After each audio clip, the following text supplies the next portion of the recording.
Medications for opioid use disorders in correctional settings. Shifting the paradigm, creating a balanced correctional and rehabilitative approach. The Opioid Response Network is funded by SAMHSA to provide resources and technical assistance needed locally to address the opioid crisis. This video is part of a series to provide guidance on the implementation of medications for opioid use disorder in correctional facilities. Leading corrections and behavioral health experts present information on topics such as the use of medication, models of delivery, diversion, and linkages to care and community support. Peter Friedmann and Ruth Potee discuss FDA medications. Well, thank you very much. It's great to be back in Providence. I'm going to be talking about the FDA-approved medications for opioid use disorder. For many of you, this will be a review, but I hope that out of this talk, you will get some ideas about how you might present this to others, your staff, and others in your community to help move along the discussion around the effectiveness of medications. So I basically have 3 bullets. Addiction is a chronic neurobehavioral disorder. Medication treatment attenuates positive and negative reinforcement, and agonist treatment is the most effective way to reduce overdose deaths. Okay, I'm done now. No, I'm going to try to keep this talk to 20 minutes. I have given this talk over a much longer period of time. But this is a photo in the left here is my friend Ben, and I apologize to you. It's not named after your son, Ben. It's actually named after, anyone seen the movie Willard? Anybody? No. All right. So Ben is a rat, and now this is in no way to imply that our clients have rodent features, but all of us have a part of our brain that is very much related to what happens in the rodent brain. And what you see, he's sitting in what's called a Skinner box. There's Mr. Skinner. For those of you who took Psych 101, you probably remember the father of American behaviorism. And what Ben is doing here is he has an IV in him that has choose your reinforcing substance. Could be morphine, could be cocaine, could be methamphetamine. And you'll see that I want you to envision he's standing in a box, and you sort of drop him in there randomly with this IV, and he sort of runs around randomly, and this, by accident, he brushes up against this lever, which you see him there pressing. And what the lever does is it's connected to the IV, and he gets a little injection of the reinforcing substance. So he sort of randomly hits it, and then what happens? Anybody want to venture a guess what happens next? He hits it again, right, he hits it again. So he's learned, right? This is an example of what's called instrumental learning. He's learned that if he hits the lever, he will get a reward, and that reward makes him feel good, right? Makes him feel high, euphoric, any of the other terms that we all are aware of.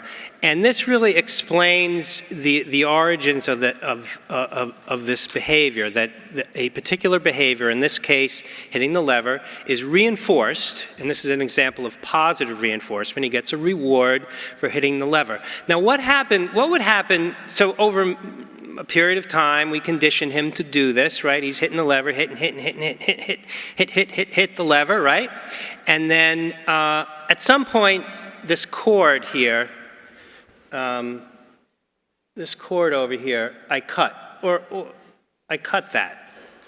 What happens? Anybody want to venture a guess? He'll hit it again, right? He'll hit it a couple times, but once I've cut the cord, he's not getting the reinforcement anymore, right? We've stopped that. So what's going to happen? He's going to hit the cord, and eventually he's not getting that reward anymore, right? So he will unlearn what he learned, right? Before he learned, he gets a reward if he hits the lever. He hits the lever, nothing happens. He hits it again, nothing happens. So he says, the heck with hitting the lever, I'm not going to do that anymore because I'm not getting anything from it, right? That's called extinguishing the behavior. And in essence, that's what medication does, right? It blocks the reward. Let me go back. It blocks the reward and extinguishes the behavior. And the issue that we have is in our brains and in the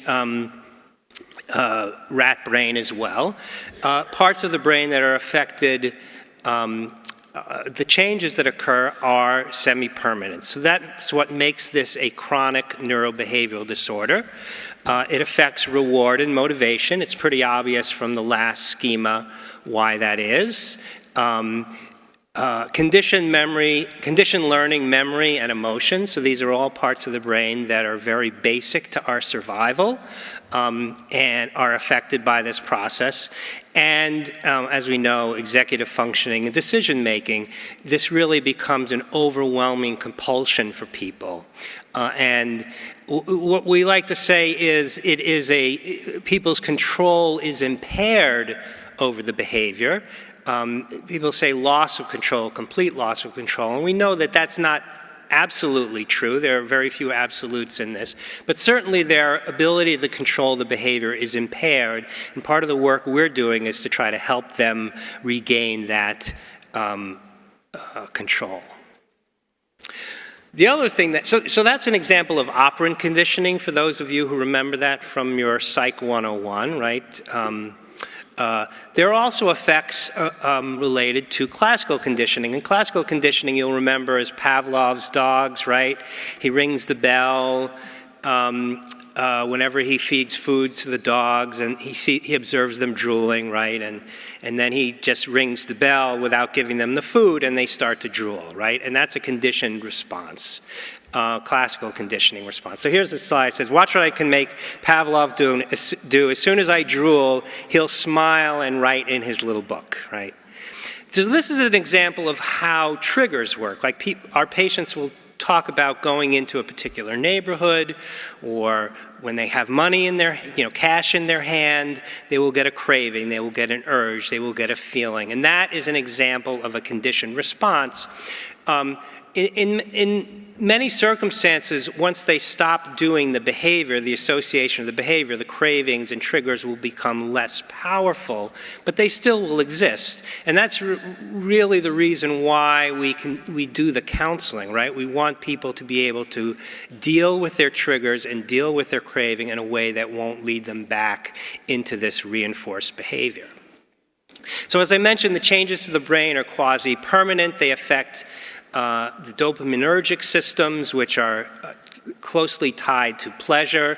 And that's really what this PET scan is showing, that if you look at in the top, in the yellow, the normal amounts of dopamine that are present, and then you see in the ones below, the first one in the middle is seen after 10 days of abstinence, so you see the levels of dopamine haven't recovered. And even after 100 days, we see it hasn't fully returned. So our patients, as we know, when they are in early recovery, they often feel lousy, right? The normal dopaminergic tone that you and I are hopefully enjoying right now, it takes a while for that to return. And this also can be a very powerful pull, a powerful trigger for folks to go back to using. The other thing that's, and by the way, and that's salient to all of the drugs that folks potentially would misuse. The thing that's special about opioids, and perhaps alcohol and benzos as well, but is the withdrawal syndrome. So our patients, and we heard this a little bit in the panel earlier, spend most of their time, their adult life, trying to avoid being sick, being dope sick. And the way I think about this is it's a very, very powerful negative reinforcer. So here's this person here. sweating, aches, weakness. And is Jody here? Where's Jody? When Jody and I talk about this, it's sort of like if you can imagine having the worst flu you've ever had and the worst lower GI illness that you've ever had all at the same time coming on at once. And so you're sort of curled up in a ball like this person here. And part of the syndrome is that you have the knowledge that if you just took a little taste of some opioid, just a little bit, all of that misery would go away. And the way to think about that is as a strong negative reinforcer. So here's Ben in a different kind of a Skinner box. This is an electrified field in the Skinner box. So there's a lever, and if we make the grid at the bottom electrified, if we make it hot, right? So I turn it on, and then I drop him in the box, and he sort of does the hot foot dance, right? And eventually he hits the lever, and he learns, oh, the power is turned off. And then I turn the power back on, and then so eventually he learns, he keeps hitting the lever to prevent from being miserable. In essence, that's how a strong negative reinforcer works. In many cases, the reinforcement is stronger than the positive reinforcer, wanting to avoid the misery. This is, by the way, very different from punishment, and many of you are criminal justice folks. You know, punishment works that you have a behavior and then you get a punishment, you get an adverse stimulus for it. That's very different from negative reinforcement, and you really want to be clear about that. We're going to talk about that in a second. The thing to remember is that addiction is not the same thing as dependence. So the American Society of Addiction Medicine talks about the 4 C's: the compulsive use, the impaired control, the continued use despite consequences, and the craving as really being the sine qua non. Now you'll see there's nothing in there about having withdrawal, there's nothing in there about developing tolerance, because physiologic dependence is seen with a lot of medications that we use. So if you appropriately use opioids for pain, you will develop tolerance. You will have a decreased effect with chronic use. Your receptors downregulate themselves, and conversely, you'll need to have a higher dose in order to get the same effect. And that's what we see in our patients, right? They're needing to use higher and higher doses. Some of them start off snorting, right, and need to use a more bioavailable way to get the meds. So it's much more efficient to get it into your bloodstream by injecting than it is, say, than by swallowing pills. So in order to get the same effect, they have to go to a more effective route of administration.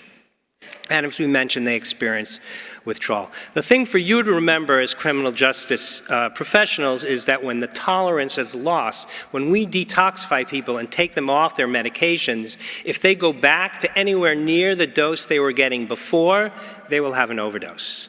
And so they really, in order to get the same effect, you know, it's the opposite of tolerance, the loss of tolerance. You need to reduce your dose. And as we know, street sources, this is not, you know, USP medications. They don't know what they're getting, and they don't know how to titrate it.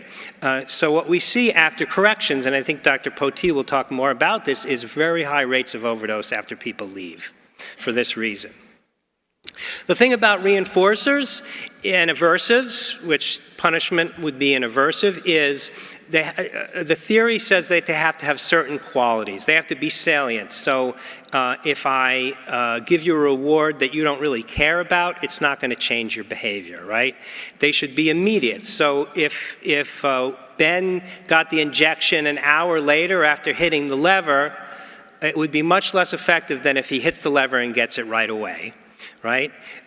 It should be reliable. So if he hits it, each time he hits it, he's getting the reward. If he only gets it like once every 20 times, it's much less likely to reinforce the behavior. So this is similar to some of the work that correctional folks know about swift and certain sanctioning, right? That if you make sanctions or the aversives more immediate and certain, they tend to be more effective. And as we mentioned, if you lose those properties, if you lose the immediacy and you lose the salience and the reliability, those properties will be lost and the behavior will be extinguished. And the problem that you have is that drug use and crime are immediate and reliable. So when you do drugs or you do a crime, you get reinforced right away, and every time you get the reinforcement. And the negative consequences, things like arrest, prison, overdose, are delayed and unreliable. So what we typically do in corrections is not a very effective way to change this behavior. Okay? And conversely, for recovery and rehabilitation, even though we encourage folks to do this, the positive consequences of recovery and rehabilitation are delayed. So things like getting a job, getting housing, recovering your relationships, getting your health back. That takes time, right? And there are no guarantees in life, right? Life is full of stuff. Conversely, though, immediately they feel the dysphoria, the withdrawal, the craving. You have to give up your friends, right? So there's a lot against us in trying to change behavior, just under how this theory works. So what medication does is it attenuates the positive and negative reinforcement.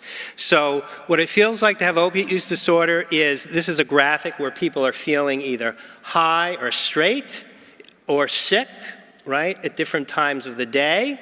This is over the course of the day. And if they're using a short-acting opioid like heroin or oxycodone, they are waking in the morning sick, they're high, they're starting to get straight. But they spend very little time feeling straight, feeling normal, presumably like you and I are feeling right now. They spend most of their time either sick or high. Over time, they develop tolerance. That's what this is sort of showing.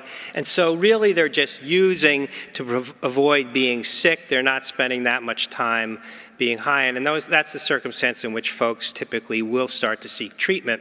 And what medications does is it binds the receptor, it relieves those negative reinforcing effects, and it blocks the positive. So you have another opiate sitting on the receptor, so that if you use on top of it, we call that testing the block, they won't get euphoric, they won't get high. The medications work slightly differently. Methadone is a full agonist, and it will maintain the tolerance so that they need to use a lot in order to get the effect. And buprenorphine is a partial agonist, so it has a ceiling, so it sort of it acts a little bit like an antagonist, which completely blocks the receptor, and a little bit like an agonist. And this little bit of agonist effect here is what encourages folks to take the medication every day. The problem with antagonists, as we see at the bottom, is you get no receptor activity if you take the agonist. So there's nothing reinforcing folks to actually take the medicine. It doesn't make them feel better. And this is why oral naltrexone was largely a failure in treating opiate use disorder, and why the injectable had to be developed so that we could be sure that folks would take the medication. So the antagonist binds to the receptor but doesn't activate it. So what happens is, this is a schema where buprenorphine, people are pre-medicated with different doses of buprenorphine, and then they're giving a radio-labeled morphine on top of it. So what happens is, if they have no buprenorphine on board, you'll see all those parts of the brain that have opiate receptors light up. That means they're getting reinforcement, particularly this area in the middle here where the reward center is. And as you give them increasing doses of buprenorphine, pre-medicating them, you see they no longer light up. That means the opiate is not getting into the system, the other opiate, right, the radio-labeled one, and so they're blocked. And so they're not feeling the euphoria. And so what happens is, it's like with my rat, when I cut the cord, the behavior is extinguished. So when you're on medication treatment, you take a once-a-day long-acting agent, and you're mostly normal. You don't have the ups and downs. You're not feeling high, you're not feeling sick, and so you can participate in counseling, you can take care of your kids, you can go to work, you can do all the things that you and I take for granted. There are 3 approved forms. Methadone, as we mentioned, is a full agonist. It's highly stigmatized and can only be given in licensed programs, which we're going to hear a little bit. Buprenorphine, as I mentioned, is a partial agonist. Because of that ceiling effect, it's a little safer to use. And it's available in both the oral and injectable forms, and we'll hear more about that in a little bit. And then naltrexone is available in oral form, but is not that effective for opiate use disorder, so we give it in a long-acting monthly injectable. The thing about the naltrexone is you have to be opioid-free, otherwise you're going to put somebody into precipitated withdrawal, which can be, as we saw, excruciating for folks. And believe me, they won't come back after you put them in that. So just briefly, there's a ton, decades and decades of evidence about methadone that increases retention, it decreases opioid use, it saves lives, it decreases crime. And this is a slide from a study from Gunn and Grunblatt in 1984, which is actually one of my favorite slides. A fairly small study. I happen to be the chief research officer at Baystate, so I think a lot about these things. So only 34 people in the study, 17 in each arm. And what they did was they randomized them to 2 arms. One got standard outpatient treatment with counseling, and the other got methadone. And then they followed them for 2 years, and what they showed was in the methadone group, 12 out of the 17 were really doing well. There were a couple people who were using heroin, 1 person in prison, but what happened, but in the other arm that did not get methadone, the vast majority were continuing to use. 2 were already dead. That's these 2 here. 3 had major complications like sepsis and endocarditis. And 1 person was doing well. There's 1 person doing well. But the vast majority of folks not doing well. So at this point, they concluded that it's no longer ethical to continue the study. So they offered the people in the non-methadone arm to cross over. And when the ones that agreed to cross over, most of them were doing well. These folks continued to do well. There still are a couple people using. It's not 100%. There's still this one guy doing well, but there are already 5 people dead. Okay. So our entire policy in this country has been based on trying to find this one guy here. I say guy because they were all men in this particular study. But our whole policy is based on, oh yes, we can do abstinence-based treatment. We can find this one guy, but we forget about these. And I think what the epidemic has brought home, the crisis, is that this has always been true, but now we're seeing it in our communities. Similar for buprenorphine, it saves lives. Naltrexone, I was involved with a number of the studies here in Rhode Island, showing that it does in fact work when people take it. The problem is in Massachusetts we have data showing that the median number of injections that folks get on naltrexone is 1. Okay, so presumably they got 1 in corrections and maybe 1 on the outside. So people are not staying on it. And once you come off it, remember, you're totally opioid free. You no longer have your tolerance. Those folks are at risk for overdose. This schematic also from Massachusetts shows that in terms of relapses, those on non-medication related behavioral health treatments continue to relapse, whereas the numbers are much lower for those who are on buprenorphine and methadone.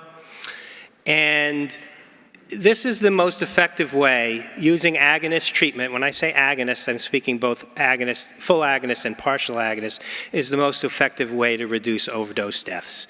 What we've seen is a clampdown on prescribing since 2010, and our whole policy has been based on an abstinence focus. We put people in jail or prison, we detox them, we send them to these medication-free treatments. They lose their tolerance, as I mentioned. At the same time, we see wider distribution of illicits with greater availability and price. and poor access to medication in our communities. So what happens is people go to this riskier illicit opioid supply of high potency, erratic variability, and we're seeing the effects of that. The longer you're on agonist therapy, I know I'm going to get a question, how long? And the answer is as long as is necessary. We don't ask our patients how long they need to be on insulin, as long as is necessary. These are data from our friends from Baltimore. You're here somewhere, showing that as buprenorphine increased across Baltimore, they were one of the few jurisdictions in the country to see a decrease in overdose deaths. And this was a study of buprenorphine showing what I think is most dramatic about this. They randomized folks to either detox or maintained on buprenorphine. The detox folks came off treatment right away. But what I think is most striking is within a year, there was already 4 deaths. This was not powered to show mortality, but it gives you, for those who are statistically minded, it shows you that the effect size is huge. This is a very, very powerful effect. And for somebody like me who's an internist, I'm used to, I lower somebody's cholesterol. Anybody on cholesterol medicine? Me? All right. Cholesterol medicine lowers your risk of heart disease, of fatality from heart disease by 1%. We're talking about 10 to 20-fold increase in effect size related to this medication. So highly effective. We can talk more. I'm going to let Ruth come up, but we can talk about who is going to benefit most from methadone. Often it comes down to preference. Clearly, folks who are at risk for overdose and those who would benefit from the highly structured program of observed dosing, presumably those with complex comorbidity and other unstable factors. Those who would benefit from buprenorphine typically are those who would benefit, who want to take it in an office setting. They want the flexibility of scheduling. This is often better for working people. Again, folks who are at risk for overdose and relatively lower levels of comorbidity, but we do manage folks on buprenorphine who are complex as well. And finally, naltrexone at this point is a preference. They don't want agonist therapy, but want some protection. As long as they have a high degree of motivation, as long as they stay on the medication, they will be protected, but you have to warn them that if they come off, they are back to square one at risk of overdose. So when Peter and I heard that we were doing this together and we had this assignment of discussing the meds, if you just noticed, he did the entire talk, right? Everybody noticed that? So I'm thinking to myself, what the heck am I going to talk about? And then I put together some slides which are about to come up, and then I walk in and my entire slide deck has already been covered. So now I'm really SOL up here with nothing to talk to you about. But for people who know me, I can rant and rave, and that's probably what I'm going to do a little bit. I'm going to start by saying, sitting in front of me at the table are people like Jennifer Clark and Jody Rich and Rosemary Martin and other people who represent the brave little state of Rhode Island. And we would not be here even having this discussion at all if it had not been for a really brave governor in the Rhode Island DOC who said, we're going to make this happen. And I just want to really deeply acknowledge that one.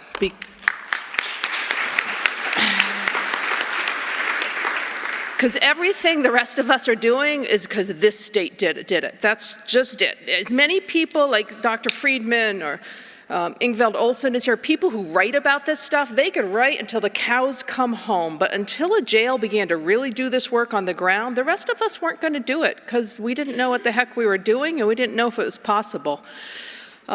So I'm going to skip. This is stuff we've covered already here. I don't need to tell y'all, but we are really good at incarcerating people in this country. We're really good at it. We lock more people up than anybody else, almost by double. And I'm not proud of that as a U.S. citizen at all, quite honestly. I don't want to be that dark blue country. I would love to be a white country or a country that's very, very lightly colored on this map of the world. I'm not proud of this. The state of Massachusetts does incarcerate fewer people than any of the other states in our country. I am proud of that one. But if we're going to incarcerate a whole bunch of people, at least do a good job of it. I would argue we both do it at a huge level and we don't do a really good job of it. And I know that I'm talking to people. This is our job. I get that. Sorry if I'm offending anybody in the room, but I don't think an employment strategy for rural poor areas is incarcerating people. I would love to employ people in rural poor areas in a variety of other ways. That's where I grew up, these shut down mill towns in the middle of nowhere, and our #1 employer was a jail. It doesn't need to be that way. Thank you for my one applause. Thanks.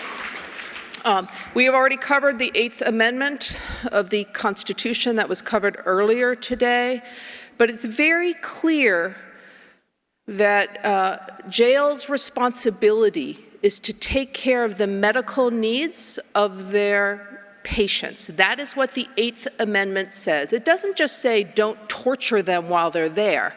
The standard of care in the jail is to provide the standard of care in the community. And I mean, this is just the bottom line. If what is happening to them on the outside is happening to them and it meets the standard of care, it really should be happening behind the walls too. Now, having said that, I'm a jail doctor. I take care of patients at the jail. I know how hard that is some days, but I'm going to remind people that when you walk into your primary care doctor's office and you say, my knee hurts, I want an MRI, good primary care doctors say, you don't actually need an MRI of your knee. You just don't, right? It's not evidence-based. You don't actually need surgery. MRI should only precede a surgery, right? You know, I spend all my day telling people they don't get an MRI for their back. They have low back pain along with me. I have low back pain too, and that represents 20% of the people I saw today. And what are we going to do? We're going to build your core strength. You're going to go to physical therapy. Maybe I can do a little injection. That's normal medical care. So if you hate your primary care doctor because they keep saying no to you, I'm telling you, we're trying to hold the wall on costs and trying to practice evidence-based medicine. I spend as much time saying no to my primary care patients as I do to my patients behind the walls and saying that's not necessary. But I will make sure that all of your other needs that are medically necessary are truly met, including treatment for substance use disorder across the board. So evidence-based care is what should be happening behind the walls. And I'll say to you that nobody in this room, so first of all, by show of hands, who in this room is a nurse, a medical director, or head of the health service director? Okay, so that's maybe a third to 40% of the room. That's what it looks like. You guys know, and you get your intakes of who's coming in. If they walk in with major psychotic disorder, major depression, they're on 3 high blood pressure medicines, they're on their statin, you don't stop those medicines. Now, I recognize I'm often shifting things around to meet my formulary. I will hear that they're on some crazy, super expensive antipsychotic that has no evidence behind it, and I'll think to myself, that's not on my formulary. How can I make it work with what I got going on? I acknowledge that we do some shifting, but I don't look at my asthmatics and say, you don't get your inhalers, right? You're with me now, breathe better, right? That's crazy. But that's what we do with people who struggle with substance use disorder, okay? It's unacceptable. Nobody in this room can do it, not just because the law right now isn't on your side anymore. We should not be chasing this because we're scared of the courts, right? We should be doing care for people with substance use disorder because it's the right thing to do.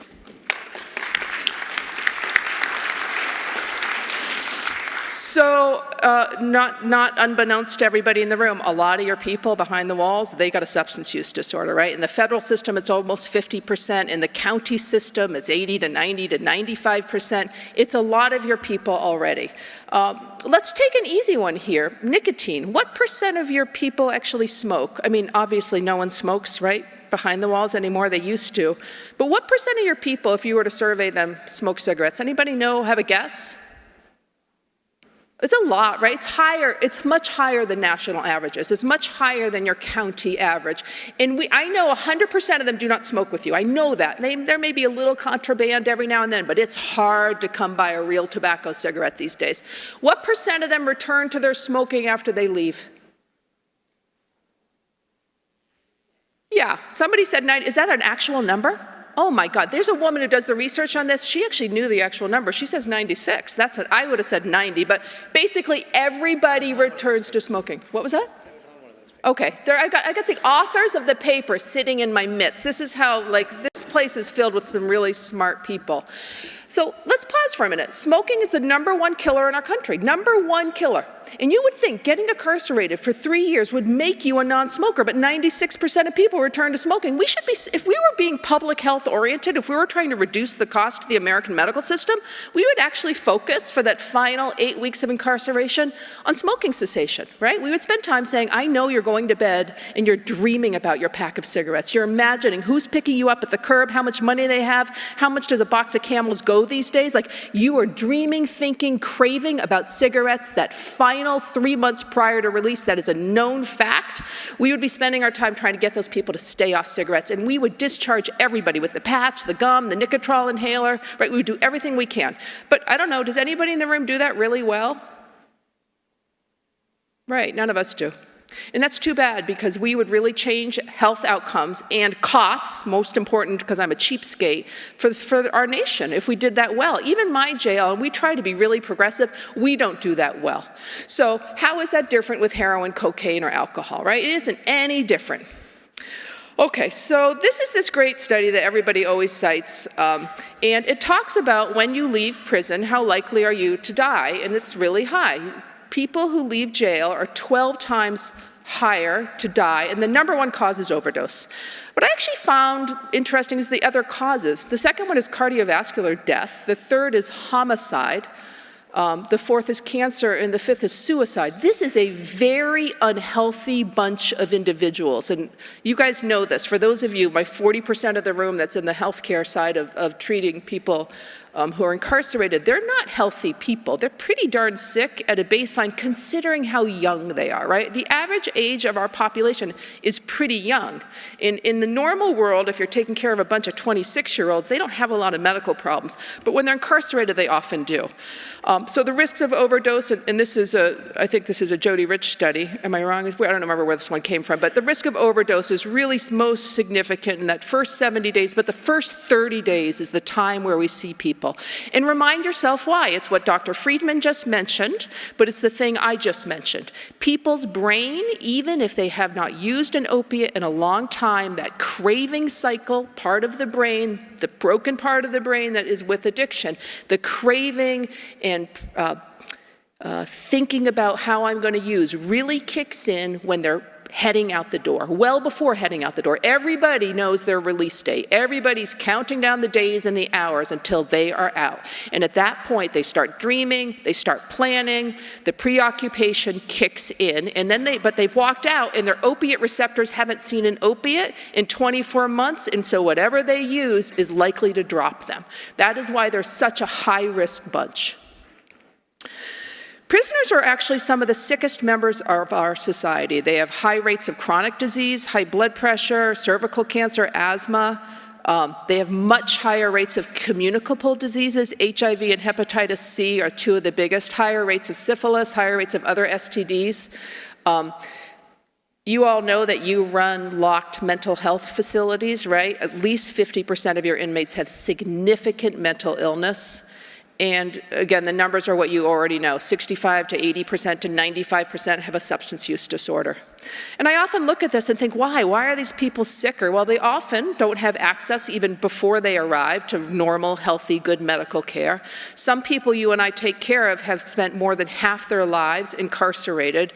And I think most of us would argue that the care we give, we do desperately well to do the best we can. But as everybody knows, an unfunded mandate of the 8th Amendment of the Constitution. It is truly unfunded due to the Prisoner Exclusion Act of 1965. We are all working off of these tiny little medical budgets. We can barely take care of our people on the budgets we have.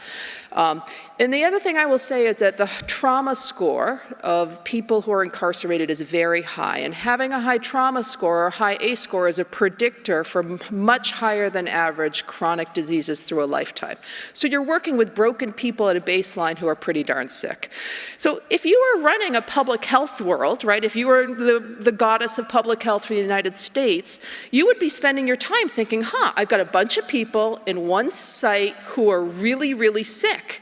I should be spending a lot of money to help them while they're there because they're under my aegis, right? We could cure most cases of Hep C if we just got them treatment. It's a perfect time to give Hep C treatment. It is direct observed therapy. I will make sure their labs happen. I will make sure the treatment I'm giving them works, but none of us are going to do that because it costs tens of thousands of dollars, right? How many of you are actively doing a great job with your Hep C patients? I know some of us are what state are you guys from?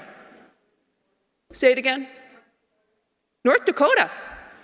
Wow. Okay, so if you have Hep C and you're going to get incarcerated, do it in North Dakota because you'll get your needs met. My guess is your numbers are small? The numbers are small. Okay. Well, for the rest of us, even those who are court mandated to do it, I mean, really, it's $32,000 is its cheapest drug out there right now, from what I can tell. It's a lot of money, and if you do the math, a third of our inmates have Hep C. Right, and I did the math the other day. It's like $2 million to get them treated. $2 million is more than my entire budget. Like, that's never going to happen, right? We all know that. So, but as a public health goddess amongst us, you would think that would be a smart way to go about treating people. You guys know this, but at least half the people in your facility who have a substance use disorder, they're there for alcohol, right? And we don't do a very good job with people who have alcohol use disorder. I know our focus here is opiates. Why is it our focus? Because the medication that Dr. Friedmann just reviewed, the medication for opiate use disorder is unbelievably effective. It's awesomely effective. It's more effective than any blood pressure medicine I have. It's more effective than almost any diabetes medicine I have other than straight insulin. It's, 3 times more effective than any antidepressant. This stuff actually works. The medications for alcohol use disorder efficacy, 20 to 25% at best. Having said that, right, that's a little bit closer to my antidepressants. I don't avoid treatment of alcohol use disorder, not just detox, but before you leave us, that's when we have a conversation about the other evidence-based medicines for alcohol. That's where we use naltrexone at our facility. We use it for alcohol use disorder before they leave us. Because I don't want to see anybody again. That's what we say going out the door. It's been fun taking care of you. I hope you never, ever come back. And that should be the goal for all of us in our jobs, quite honestly. So we want to see these people once, help them get their lives restarted back on track, and none of us want to see them again. So again, the standard of care from everything that really matters from the medical side of the World Health Organization, NIH, National Institute of Drug Abuse, the standard of care is that every facility should have the capacity to treat people with opiate use disorder, and ideally with all 3 of the evidence-based medications. I'm not going to cover the court decisions because we covered that. So what are the benefits of this in corrections? It does reduce illicit opiate use post-incarceration. It reduces criminal behavior post-incarceration. It reduces mortality and overdose risk. It reduces HIV risk behaviors. Most of those studies, there's some more recent studies that are coming out of the great state of Rhode Island, but the truth is, we haven't studied this thing with tens of thousands of people because tens of thousands of people have not been getting this treatment. What's really going to be interesting in the next 10 years is what the data does show us. But I'm going to make some people in the room a little uncomfortable. What if the data doesn't show any improvement in recidivism? What if it doesn't show any improvement in relapse? Maybe it won't show. But at the end of the day, it's still the right thing to do. I'm a family doctor. I take care of chronic diseases. Every day I hand out my statin that has a 1% improvement in your cardiovascular health. I prescribe all my hypertensive and diabetes meds, and guess what? People still die. They die of strokes and heart attacks and end-stage renal disease, right? We do the best we can to meet the needs of our patients and protect their organs. That's the best we can do. And here again, we have medications that are more effective than almost any other chronic disease I manage. And we deny this care to people. So even if the data in 10 years says, yeah, it didn't really make a giant difference, the treatment still belongs in and out of our facilities, period.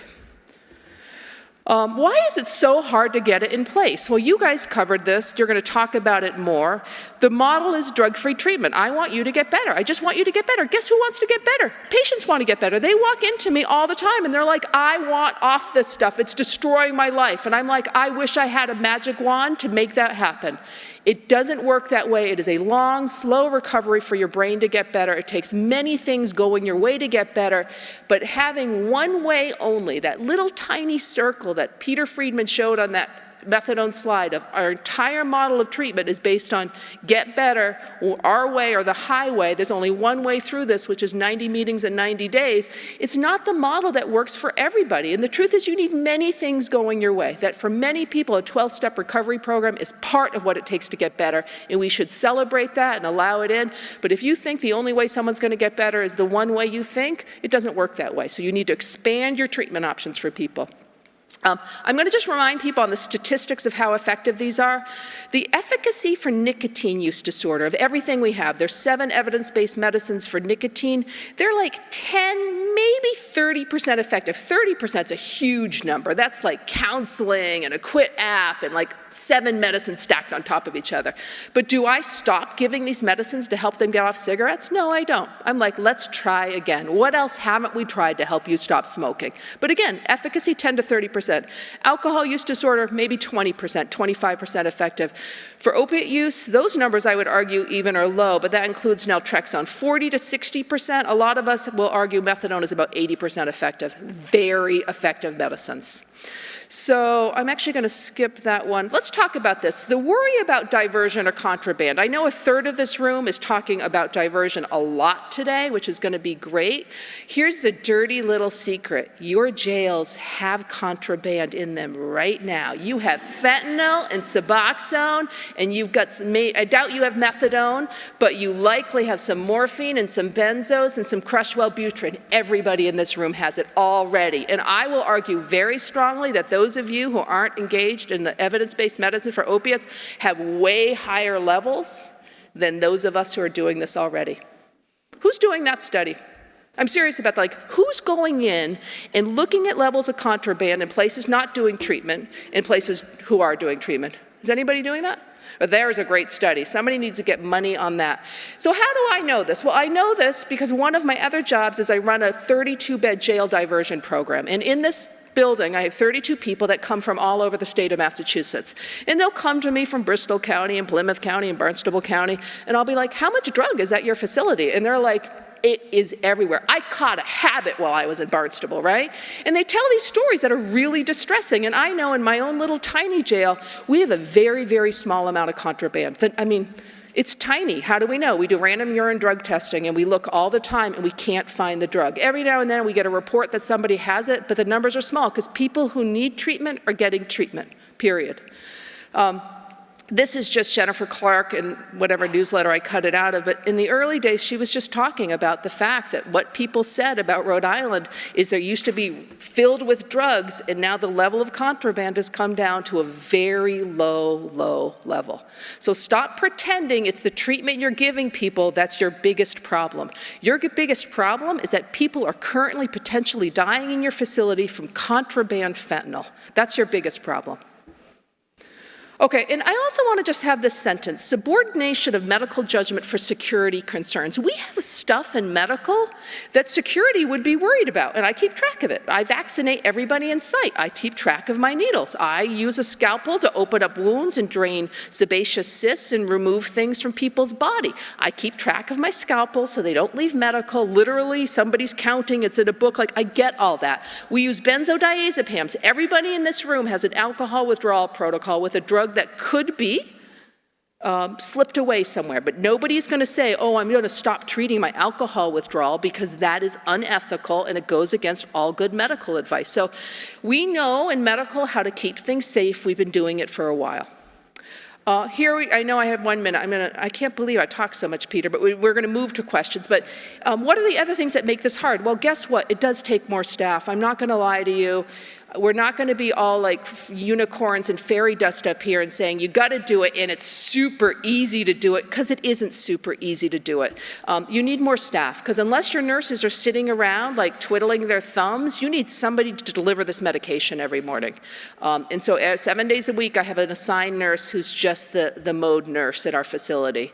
And, I stand there with her watching her. She's so fast, and the distribution is unbelievably rapid, but it still takes a lot of time and count and security. So there's staffing issues.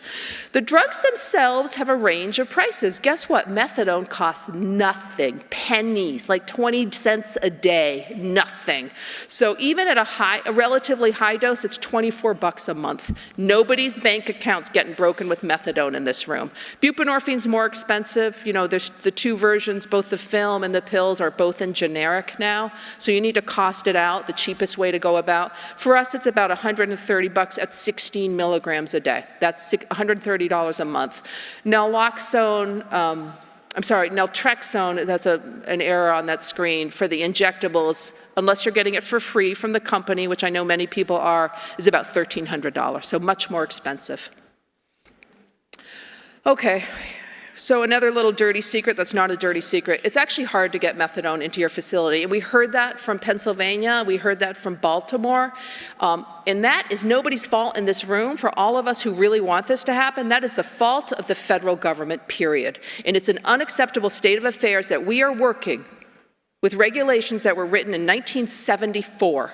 There's nothing in medicine that I do from 1974, not a single thing, nothing. Yet the regulations governing this drug are written that almost 50 years ago, and that all needs to be dismantled. It does not even need to be adjusted. The whole system, as far as I'm concerned, needs to be blown up and started from scratch. And I would argue federal involvement. And you know who's actually going to have to change it? I would argue correctional facilities might be the thing that breaks this system and says, we want to do methadone, and you basically won't let us do it, right? Because that's how it feels on the ground. Because there's 3 ways to get methadone in your building, right? You either take your people and bring them to the clinic. Vehicles, security, giant pain in the butt, super challenging because somebody went to court, right? Okay. Or you contract with somebody who's already a freestanding methadone clinic and they have the license and they come to you. That's a little bit easier because they deal with all the crazy, terrible regulations. But I'm a cheapskate, I mentioned that already. They may charge me a lot of money for that service, and I've got a drug that costs 27 cents a day. Are you kidding me? I don't want to pay somebody else to do it. So the other way to do it is to become your own methadone clinic. You become your own licensed OTP. And I have people in the room who have done that. It's what we did in the little county, the most rural county in Massachusetts, of Franklin County. We became our own methadone license. I've often told people it was the hardest thing I've ever done. I've run marathons. I've had 3 kids. I went to medical school. Hardest thing I ever did was to get through the licensure of becoming our own methadone clinic. And that's absurd. I tell this story a lot too. An example of the ridiculousness of it is that the DEA said that we had to have our safe, which was like a $7,000 safe, wired to the police station, so that every time the safe opened, an alarm went off at the police station 3 miles away. And I was like, we're in jail. I got 22 locked doors between the outside and my safe. We're not doing that. So like 21 phone calls later, and you can hear me, I get mad, right? But it took 21 phone calls before the DEA was like, oh, okay, yeah, you're right. That may not be necessary for you, right? That's ridiculous. That took 6 months, 6 months of me yelling and them saying, okay, okay. So it's silliness like that. For those of you who study these regulations, it's not necessary. We have to find lower barriers to care for people who need methadone behind the walls, and really, it's you all in this room. It just, again, if we got one brave little state who did it, it takes one brave correctional facility in North Dakota to help break the system more and more. So more of us who do it, more little tiny Benjamin rats pushing on this giant methadone wall, the more we can break down this barrier. Technical assistance is available to support the evidence-based prevention, treatment, and recovery of opioid use disorder. To request technical assistance, visit opioidresponsenetwork.org.